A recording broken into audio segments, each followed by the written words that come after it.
For 6 weeks, I was banished from my own bedroom, accused of flirting over nothing, forced to live in a guest room I turned into my fortress. Every knock on the door, every text demanding apologies, felt like a trap. I never imagined standing my ground would lead to legal battles, broken trust, and a revelation so ugly it might end us both.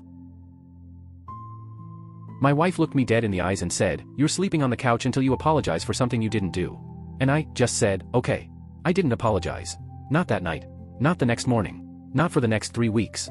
I'm Trevor, 38.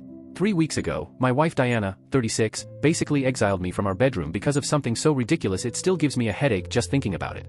She accused me of flirting with our new neighbor, Melissa. Now, Melissa is 23, recently moved in with her boyfriend, and all this started because I carried a box. Yeah, that's it.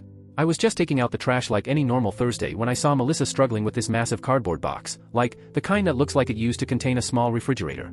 She could barely keep it balanced, so I did what any decent human being would do. I walked over, asked if she needed help, and carried the box to her door. We chatted for maybe 2 minutes about the neighborhood. That's all.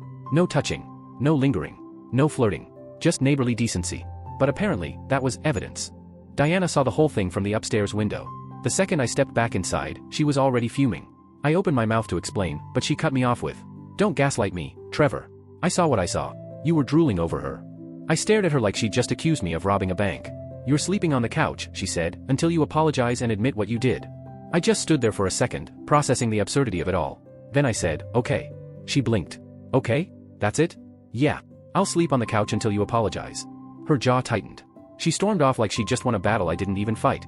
But here's the thing, when you didn't do anything wrong, there's nothing to apologize for. The first night sucked.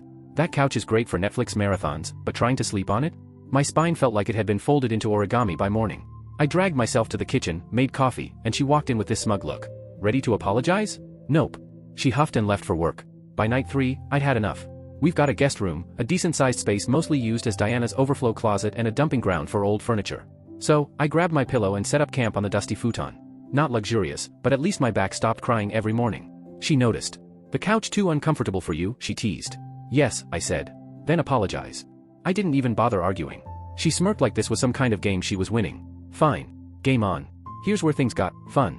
I've got a solid job as a project manager. She does well in marketing. We split bills, but we each have personal accounts. I'd saved a chunk for a tool set I'd been eyeing, but instead of buying wrenches, I decided to build myself a kingdom. Day 4, ordered a queen-size memory foam mattress. $800. Same week delivery. Day 7,